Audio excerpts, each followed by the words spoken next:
Hello, my crafty friends. This is Susan Gillespie. I have a video for you today on creating cards that look like they are quilted. You do not have to use these patterns in a card. You could put 4 of them together and put them in a frame, or you could frame just one by itself if it's a special pattern that you like. Over the past couple of years, I've been following Donna Jordan of Jordan Fabrics out in Grand Pass, Oregon. And she comes up with a beautiful quilt every week. So she got me all excited about quilting again. And when it came time for it to be spring, when I do my paper crafting in the summer, I thought I would try to make some quilt patterns. Well, I wanted to incorporate that into using my Cricut. So all of these have been cut using Cricut Design Space because, as you know, quilts are nothing but squares cut into triangles, cut into rectangles, cut into smaller triangles, cut into larger squares. It's just everything about quilting is square unless you're doing a grandma's flower garden, and then it's hexagons. And if you're doing a double wedding ring, then it's circles. So today we're going to work on one called Folded Corners, which is this card. And it has the optical illusion of the corners being folded over, revealing what's behind them. So this is the supplies I'll be using today. I have a ruler. I have my little handy dandy tweezers, my little snips from Stampin' Up. These are my 3 samples. Here are my cut pieces from the Cricut. I have a piece of sticky paper that's the size of the pattern. I have the grid for the pattern, which is in Design Space, which you will print and cut from Design Space using your pens to draw it, and then Design Space will cut it out. This is our first mat, our second mat, our card base, and our sentiment for inside the card. So we'll put those pieces aside for now because we have to build our project. Now, there are 2, you can make this in 2 sizes. If you do it just by the Design Space design that I have done, it's going to come out this side, which is 4.5 inches. And then you'll mat it until you put it on a 5-inch card. This is a regular A4 size card, and the pattern's been shrunk down to fit, and it also still has 2 mats, but to make it look symmetrical on the card itself, I put some little designer paper on the side just to give it a little accent. And then this, of course, is also an A2 size, so it has the smaller pattern on it and just the sentiment at the bottom, and it can open this way. You just run your ribbon through a slit right here, or if you do it tent fold, you just wrap the ribbon around. So those are the 3 options that you have in making the card. Today we're going to make the big one because it's the easiest one to follow because it's easy to see. So I like to use these little mats from Dollar Tree. I have found a font of things I like to use at Dollar Tree.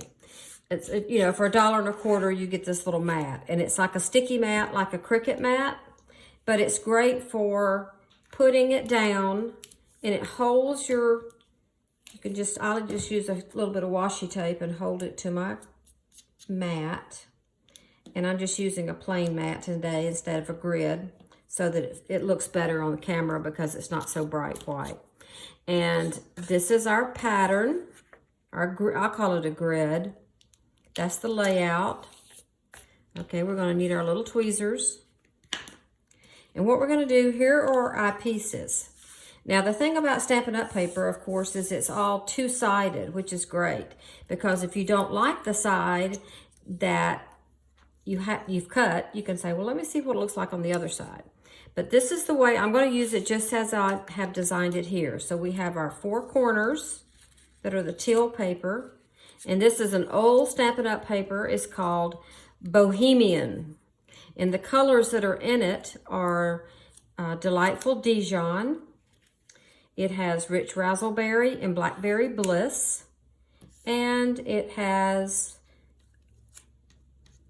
this one's Island Indigo and Bermuda Bay. But we're going to use this side of it. And this piece of paper is the Island Indigo color. And here's all these yellow ones will be our background, which is what I call the edges, the background of the squares. These are the little, in quilting, my mother-in-law always called these columns when you had a rectangle. Logs or columns. And then all of our little tiny toppers. These little tiny triangles. Now, if you don't have a Cricut, people say, well, I don't have a Cricut. How am I going to make this card? Well, you're just going to start out, because everything, of course, is a square. So the starting square on this big card, on this size card, is this square right here, which is 1.5 inches square. So if you don't have a Cricut, you can take your paper. If you have the 1.5 inch square punch, you can use that. If you have the 1.5 inch square die, from the die, Stampin' Up has a set of dies, and one of them has a 1.5 inch square in it. Or you can use a punch, or you can just get your scissors and your ruler and cut you a bunch of squares. Then this piece is nothing but this square cut on the diagonal. This piece is just the square cut in half to make 2 rectangles. These little triangles are these pieces, which is the cut in half part, like this square cut in half, and then cut it in half, and that gives you the little triangles. And then the little bitty triangles are this one, which is, this is half of the square, this is half of the triangle, and this little one is the half of that triangle. So it's nothing but triangles and squares. So if you don't have a Cricut, all you've got to do is cut them yourself. My friend Gloria doesn't have a Cricut, and she's made dozens of these cards. She just cuts them with the scissors. She cuts off her little squares with her punch, and then she just sits and cuts them in half and quartered and etc. to come up with the pieces. So there's our little pieces. We have 8 of these little tiny triangles. We have 1 center square. We have 4 triangles this size, in this color, 4 in this color, and then 4 of the smaller triangle in this color, which is the background. So there's all the pieces. We have our sentiment tag that's also included in that file if they'll let you print it. I don't know if they will if you're not a member. And there's my little cake. That's for inside the card. We have ribbon today. We can use our own cut ribbon out of paper, or we can use, regular 3/8 inch ribbon. If you want to cut the ribbon out of paper, all you do is cut just slightly under a 1/2 inch strip, put it in an embossing folder, emboss it. I use the lattice folder, and it looks like ribbon. But today we're going to actually use this gold ribbon. So we got our grid stuck down to our mat so it won't move. Now what we want to do is put on a sticky sheet. Now this is Silhouette paper, comes from Silhouette. You have to order it online. I can't find it in any store. However, if you can't find these, you can actually take a tape runner. You can glue on each little tiny piece if you want to, but I don't recommend that. Well, you might have more patience than me. I don't have patience for that. You can take your glue tape runner and you just make stripes across here. All the way, just make them touch. You can just kind of see it in the light. You can see where you've been, and just cover the paper up with tape. 1 tape runner will make about 6 of these cards, doing it that way. Or you can buy the pack and just cut your piece of paper. Now this is double-sided sticky, so I'm going to peel it off like this. And I'm just going to, hope I don't get my head in the way, but I'm just going to put it right here. And all we're going to do is cover up the part that has the design, the grid on it. Don't cover up the edges. Don't make it the size of the card, because then it'll be too hard to trim because it'll be sticky. All the way, all the way down. And you see this piece, you can piece this stuff together to come up with the size you need. That's why mine has a little more at the bottom. See if we can get it separated from its backing. Well, it's going to come off on the white part instead of the yellow part. So we'll just do like that. And I have actually gone back with scraps and just pieced a bunch of scraps together to come up with a square this size. Okay. So there's our paper covered. I'm going to leave that there so I don't stick my hand in it. Now, we're going to start always with the center piece and go out. That way you're sure that it's going to be the right size. If you start in the corner, you may end up in the wrong size by the time you get through and you have to trim off too much. So I'm just going to peel this up and peel it back to right about there, just so I don't put my hand in it while I'm working with it. So our stuff is stuck down. We've got this all stuck. I'm just going to peel it back. A little corner up there has a bubble in it. There we go. Okay, just pull that back out of the way. Now, I'm going to use my tweezers just because it's easier to line up. Now, you're going to start with the center square, and you're just going to, I try to lay it down. I don't want to see the ink. That way I know it's right in the center, because this is printed based on what this is. In other words, the machine cut all these pieces out of paper based on what these lines are. That's one good thing about using the Cricut, is that you're not making a Xerox copy of this or a photocopy of this, and hence you may not get it quite the right size or placed the right way. At least this, I know, is cut exactly as this is drawn, because it's the same graphic. These are just cut. These pieces are cut, and this is just drawn, but it's the same chart, it's the same pieces. All right, then we're going to do our columns on either side. Now, if you have a design in your paper, like I have here, all these are going the same way. So I kind of want to make sure they kind of go the same way on the paper. That's the way you'd be doing. If you were putting together a quilt, that's what you would do. So my little purple ones are pointed down here. So I want my little purple ones to be pointed that way up here on this piece, which is like this.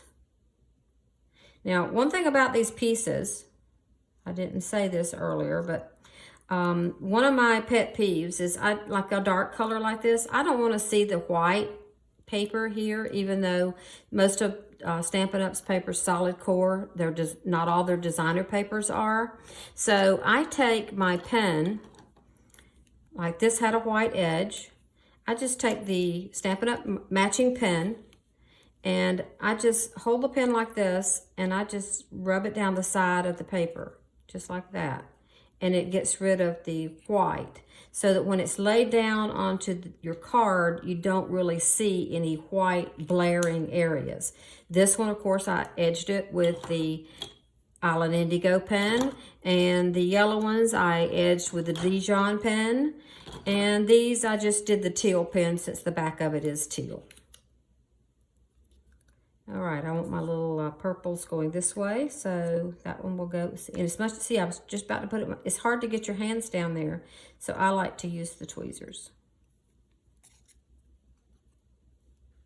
And just make sure that's lined up. Touching, you want to push it up against this square. That's the crucial part, is making sure the join right here is good. So, all right, those are those pieces. Now, the next part I want to do are these two little triangles.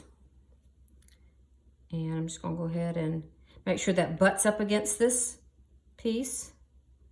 Just push it up there. Make sure it's a nice little join, just like that. And you can see how much quicker this goes than if you were having to glue on every piece by having the sticky sheet stuck down already. Makes it so much quicker and easier. I could even go faster than this, but I am standing away from the project, so it makes it a little bit harder to see. And this goes in the corner. This is next. And I want to push it so that it is touching here and touching here. See, and that purple one could go over just a hair. That's why I use my tweezers, because you can kind of pull them over once, even though they're already sticking to the paper. This one needs to move over just a little bit. There we go. All right, and on this side, we'll stick this one in here. Make sure it's down. Make sure it touches, okay. Just like that. I'm gonna go ahead and put in this little corner piece here. Okay. And then our big corners here. Let's get that lined up right. Just butt it up against, make sure it butts up against this piece. You can push it up against there before you touch it to the glue. And this side, just make sure it touches. Press it down. Okay. Now what I'm going to do is turn this so that I'm always working kind of right side, as I'll say, like it's standing up the correct way. It's either trying to do things from the sideways. I just think so. And I'll make sure my thing is stuck down good. Okay. And we're going to put our other column in. And it goes this way. Alrighty. And this pattern works good when you have a really good contrast between really a dark color and then a light print. It really gives the good optical illusion that this piece is actually folded over. This is considered an optical illusion quilt pattern because it does give you the illusion that that fabric is folded. Oh, I got two.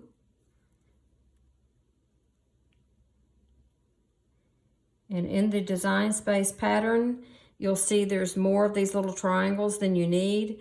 And it's just because sometimes the Cricut doesn't, if you don't have a really sharp blade or a new mat that's real sticky, you might get a torn corner or a corner that's not really good and sharp. So the pattern actually prints extras.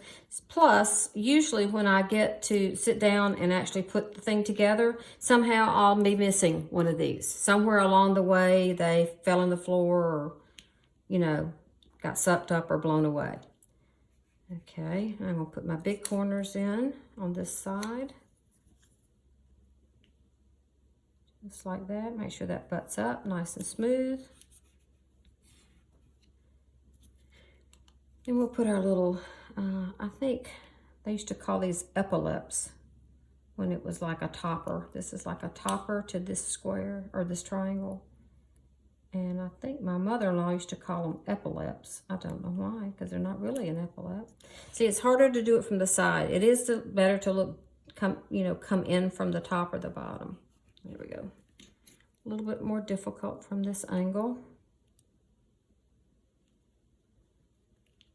And just make sure it's in the right place before you stick it. That's not quite the right. Okay, that's good. And a little triangle.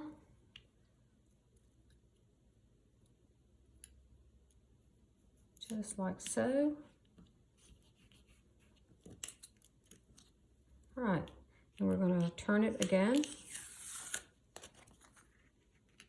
So I can be working from my right, because I am right-handed. Makes it a little bit easier. Put in our little corners. Our other little corner. And our little triangle. Just make sure you push that up so that it matches on both sides. We want to make sure we get a good touching corner. We have our last big folded corner.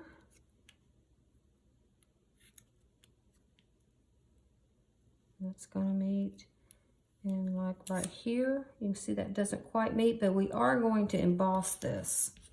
And once it's embossed, you will not notice those little imperfections.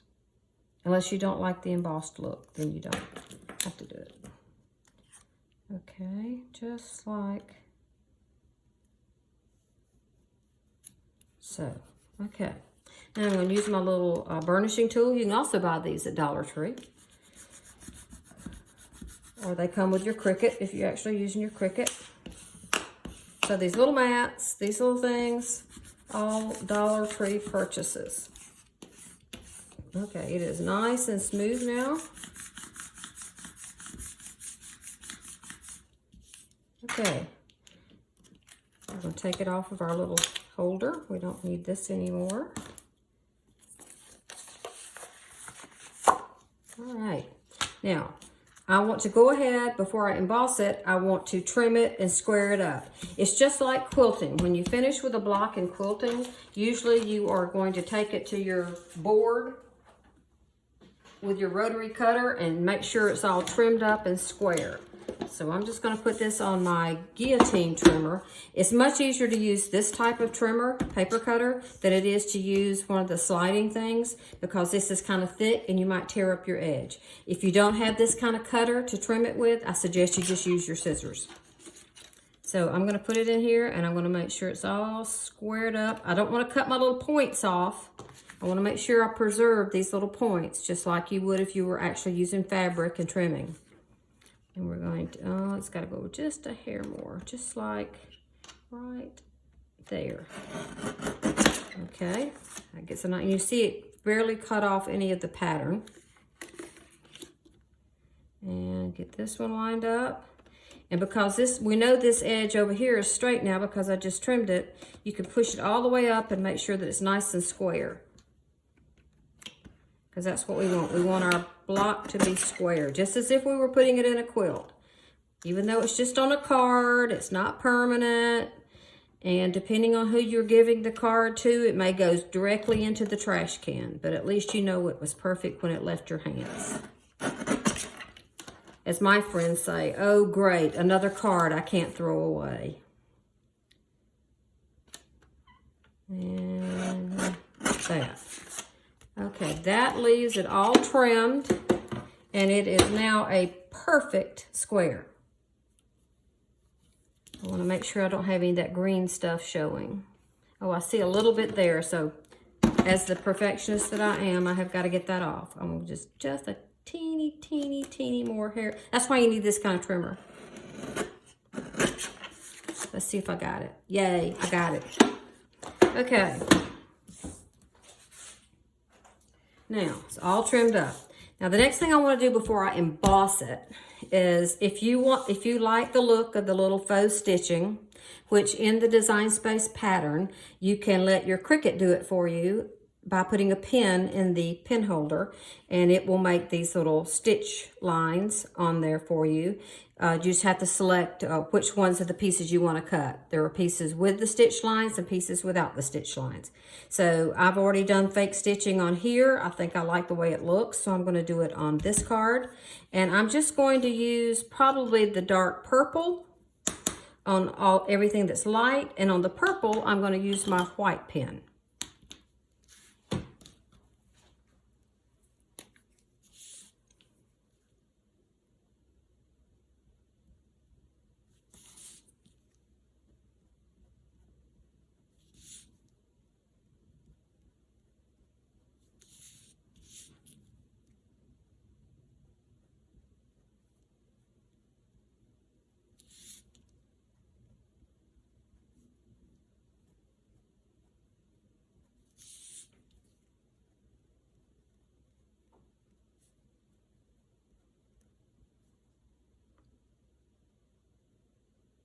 Someone asked me once, how do I make that look so neat?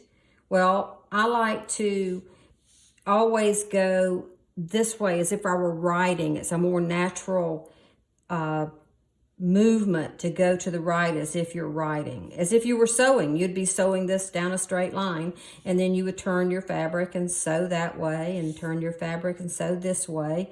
So you'd never be like going this way. So because that's an unnatural way to turn your hand. Well, I guess it depends if you're right-handed or left-handed.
All right, so now I have done all of my faux stitching, and I did use a jelly roll pen to do it on the purple, and you can see it looks awfully white, bright. This does not look that bright, and that's because I toned it down with a little bit of ink rubbing. You need to make sure when you're using these jelly roll pens that you don't rub your hand through it, because it does have to dry. I have a little hair dryer at my workstation here. I can just blow it and make sure that it's dry before I do anything to it. But just be careful, give it a few minutes to dry, get up, go pour yourself another glass of wine, come back, and it should be dry by then. But I'm just gonna take my little ink rubber thing. This is that, what's that guy, the Ranger ink people. And I'm just gonna put some of this taupe color on my sponger here. You can use sponge dauber, you can use those new sponge things from Stampin' Up. They work really good. But I'm just gonna make sure there's just a little bit of color on there. And I'm just gonna rub it over just the part that has the gel pen. And all that's gonna do is make the gel pen look more off-white than white. Just give it a little bit of color to try to tone it down so it's not so bright. There, it looks like it. Because this paper is actually not printed on white, it's printed on very vanilla. This background's not white, it's very vanilla. Okay, so that helps tone that down. Now, we're ready to emboss it. You can use whatever embossing folders you want. This one works real well. It's from Stampin' Up. I cannot remember the name of it, but you can see what it looks like. It's little grid lines. That works pretty good. There's another one from Stampin' Up. This one is called Arrows, I think, or something like that. These are old, so I'm not quite sure, but that one works well. If you've ever done card making and have embossing folders, you probably have a lot of different ones that'll work. This one is a 3D folder. It really works well because it makes it very bumpy and padded looking, because it looks like a quilt itself. But what I do, because I wanted it to really be authentic, is I made my own embossing folder. And what I did was I used the cardboard that comes out of your paper packs from Stampin' Up. And all I did was take the grid and the thing that cuts the pieces in the Cricut Design Space, let it cut the pieces, and then punched them out of here. You know, just had it cut it out of here, discarded those, and let it cut the pieces again to put here. And all I did was glue them down. There's 3 pieces of cardboard in each one of these pieces. It's 3 layers thick. And put all that on one side. It matches up. It's like a card. You put it in there. You put this, because you want it to be, the bumpy part to be coming up this way. So you put it right here. There's the little line up marks I made. And there is a tutorial out there online. A lady does it with Christmas trees.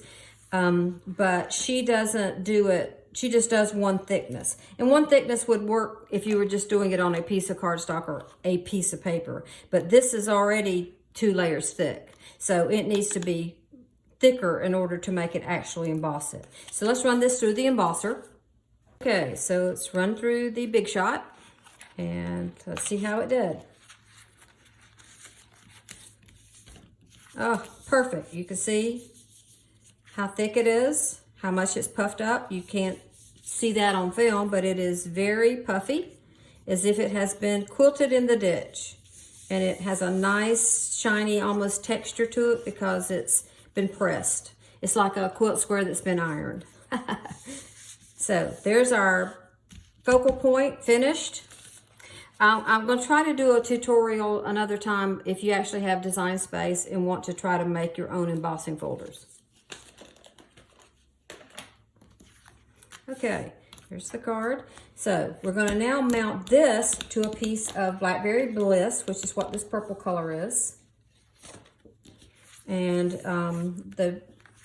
this card, the actual finished, is 4.5 inches. So we want this piece to be 4 3/4, because I like just 1/8 of an inch border on my focal point. So I'm going to say it's right about there. That looks about right. And I'm just going to put this on with the Ad Tech tape gun because this is really sticky. and it will hold this on pretty well. Another thing I have discovered at Dollar Tree is double-sided tape, like as we say, score pile tape, whether it's score pile or not, like saying Kleenex, even though it's not a Kleenex. And I bought some, and I thought it was working pretty good. It seemed to be sticky enough. It was easy to tear like score pile tape. However, I noticed that about 3 weeks later, I picked up something I had used it on, and it was easily to come off. So it's not really permanent. Now, it might be permanent if you were doing it and then embossing it, or I don't know. It just didn't seem to be permanent. But you can buy it at the Dollar Tree. It's just like score pile tape. I would probably not use it for anything in the future except maybe doing like envelopes. So, all right. So I'm going to put this in at a quarter, in an 1/8 inch border up here. I don't want to get my head in the way of the camera. Right there.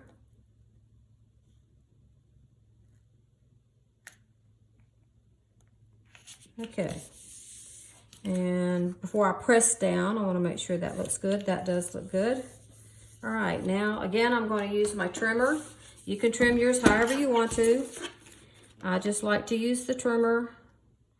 And we know our other piece was that, and this is about the right place. If you want to make a tick mark, you can do that. But that looks pretty good to me.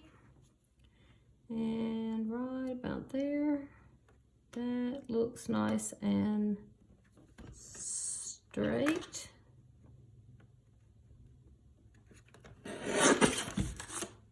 Yes, ooh-la, perfect. Okay, there is our first mat. And now we're going to mount it to a piece of Very Vanilla. And I like to have 2 mats because then you can have like the brightness of making the focal point stick out. And that'll go right there, just like so. Now this is going to be just a hair over 1/8 of an inch. So what I'm going to do, just like that, and I'm going to take my purple pen, and I'm going to put an ever so tiny mark right here at the tip. Okay, just like that. I'll use a pencil to do that. So now just all I gotta do is cover my tip up with my tip, like so.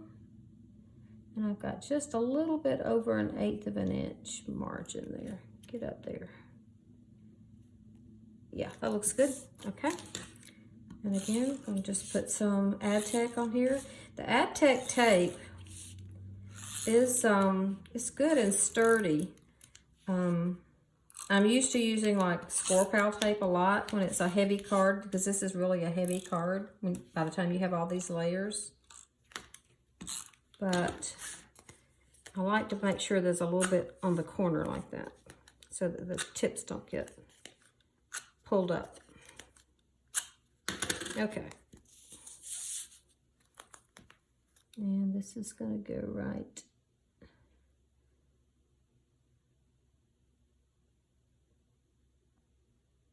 there. If you make sure your piece that you're sticking it to is squared, you can start with that like in the corner like I did, and then trim off just the other 2 sides. Okay, and again, we're going to trim that. And this is just a little bit over 1/8 of an inch. So it'll be right there.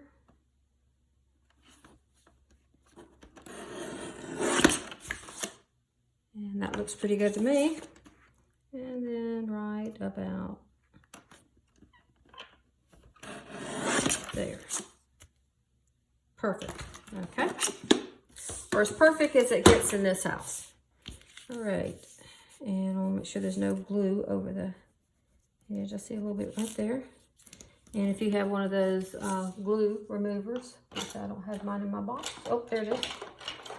If you get any peeking out, just use your adhesive remover and it comes right off.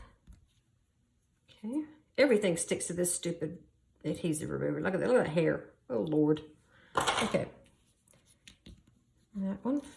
Alrighty, there we go. So that is our front panel finished. Now we need to work on our inside and our card. So this is the inside piece that I cut using the Cricut. As I said, I used a font that you can download, or if you have Cricut Design Space that you pay for, you can get this one, which is Sweet Dreams. And this is Gothic Line something. It has another word in it. I'll put it in the description below. And then that's what this birthday is. And it's printed with the matching color of Island Indigo. Because when you're using Design Space, you know, you can go down under colors and you can say advanced. And there's a whole printout online of all the Stampin' Up colors. So I just put in the matching color that is Island Indigo. And the way I did my cake, if you're interested in a tutorial on doing that, I might try to make that later. You might look me up and see if I've done it yet. But this is a graphic that I downloaded off of the internet. And all I did was change the color. I just went into Photoshop or Paint Shop Pro and changed the colors to match, you know, these colors, the Stampin' Up colors. And this right here is just the paper. And the way I do that is I scan the paper. Each one of the colors that I use in this pack, I scan each one of them, a 6x6 piece of it, and have it as a graphic. Then you just take the graphic and shrink it all the way down in Design Space. And then you take this cake, which is in Design Space, that's where I got it from, and you just lay it over the graphic and say slice, and then flatten, and it makes it a picture. So then once you put all your cake layers together, then you just flatten the whole thing, and it prints it and cuts it out. So that's how I created the that's how I do the inside of my cards. It's the same way I do this label. The label is in there, but you won't be able to use this part. I don't even have it in there because it's you know, it's a copyrighted graphic that you can download. There's a girl that has it on Design Space. She actually has this as a graphic, the word celebrate. But this is just in the matching colors. But this label is in there and you can cut it out and stamp it or do whatever you want to with it. Okay, so we're going to put this, it's going to be on the inside of our card.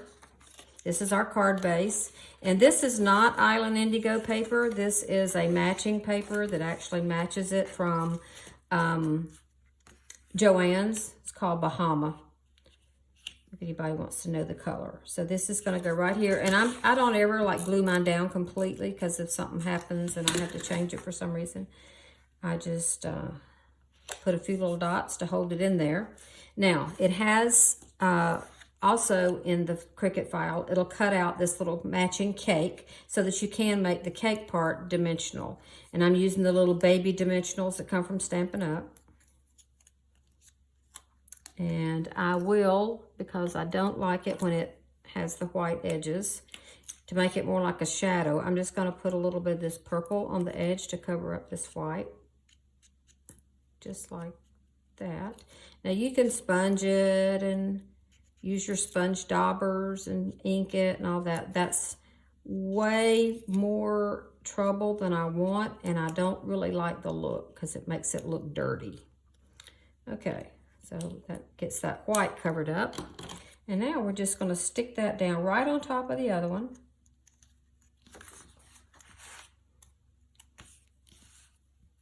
Just like, I'm just matching the base right there because it's on dimensionals.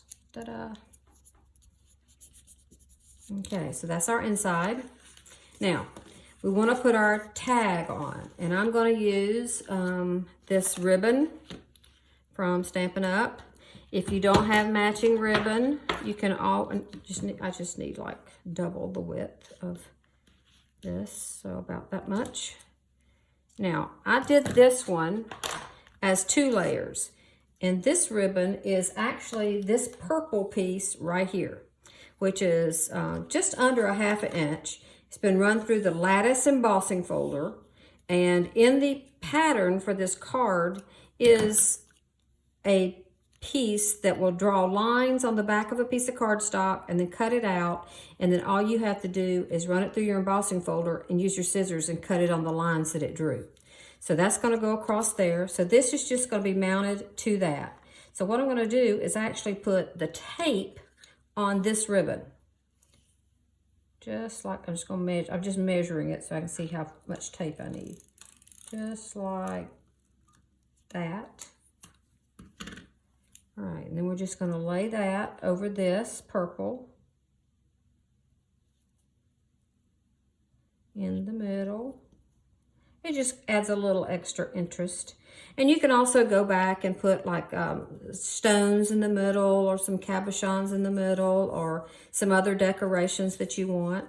Okay, again, I'm going to do the faux stitching around this piece with the Island Indigo pen. All of my pens need to be re-inked. I need to get them all out and re-ink them.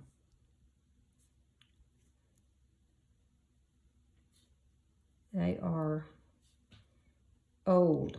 It's hard. You can't even buy the individual markers anymore, unfortunately, from Stampin' Up.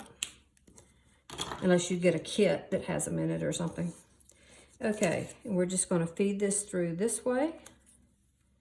And get our little piece under there. There we go. And then I'm going to lay it like this. And I'm going to put some tape on the back from side to side like that, so that I'm ready when I get this side fed in to lay it down flat. Get that in that hole.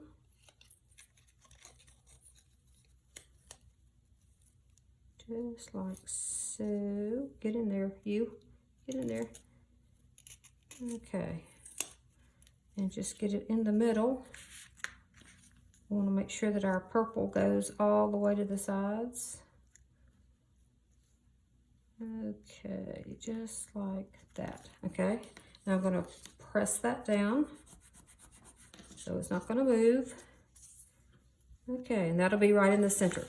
Okay, we're going to take our focal point and we're going to put some dimensionals on the back of this, and I'm just going to use the regular Stampin' Up regular size dimensionals, 2 of them. This is another thing that can't be duplicated, like score pile tape can't be duplicated. These dimensionals can't be duplicated. A lot of people have them, a lot of different places sell them, but none of them are the quality of Stampin' Up. So if you have a demonstrator, you need to order your dimensionals from your demonstrator. If you don't have a demonstrator, let me know. I have a friend that's now a demonstrator. I used to be a Stampin' Up demonstrator, and I have a friend now that is a demonstrator. She's a lovely lady, Jamie. I will put her contact info in the bottom. If you wanted to place an order, she'll be happy to help you with that. Or you can just pick her name from the list from the Stampin' Up website. Okay, that's the way it's going to go. I'm going to crimp that under like so. Get it wrapped around, turn it over. And I'm, again, just going to put adhesive from side to side. And I'm going to lay this down in the adhesive. And on this side, I'm going to bring over and I'm going to cut it off. So we don't want that bulky thickness under there. Okay, so that seems to be nice and adhered. I don't think that's going anywhere. Now we're ready to put it on our card. Okay, this is where I'm going to actually use score pile tape, because this is extreme. You know, this is like 1/4 ounce. That's pretty heavy for a card base front. So I'm going to use my score pile tape and put that on the back.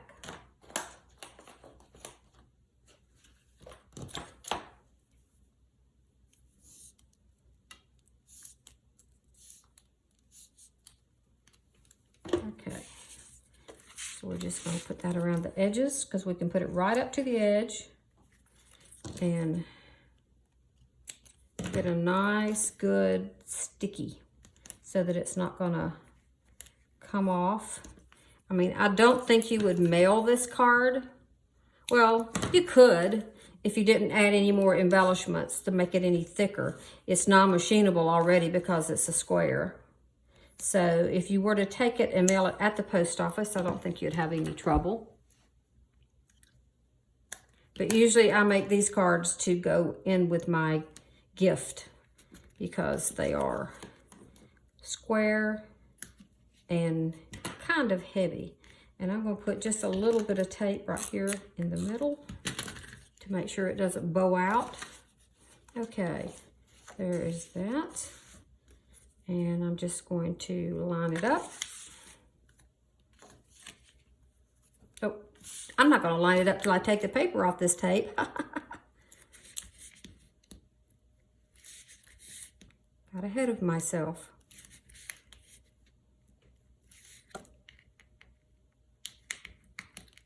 I don't always crop out things out of my video, especially like that, because people say, how do you get that tape off so easy? So there you go. You see how I do it. I use my scissors. Okay, I just want to make sure. This should leave a 1/4 inch allowance around the edges. So I just want to line up the top. And I'm just doing this upside down because it's not upside down for you. It's upside down for me.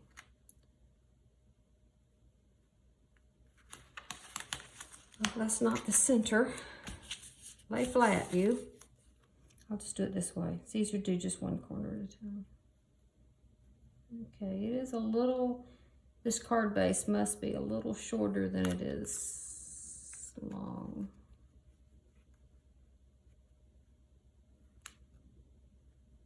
Okay, pretty good. Okay, it's nice and stuck in the middle. Our inside is temporarily stuck. And now all we need to do is put our stickers on it to say who made this lovely card.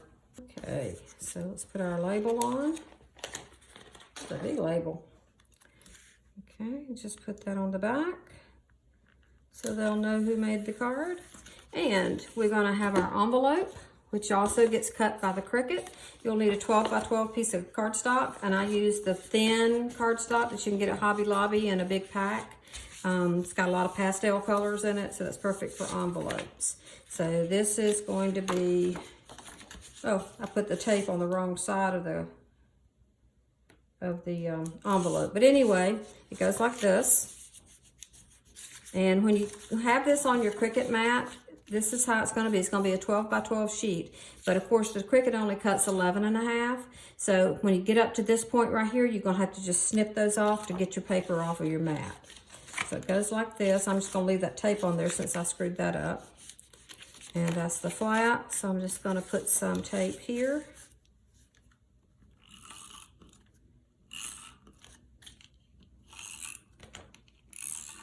Like so. And I'm going to take my little scissor where I screwed up and cut that tape.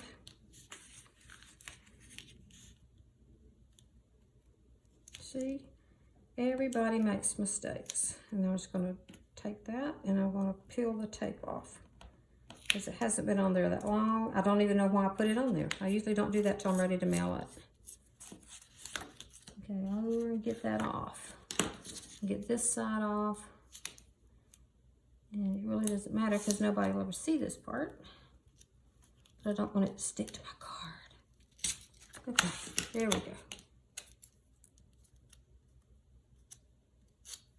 Now, get the sticky off of there.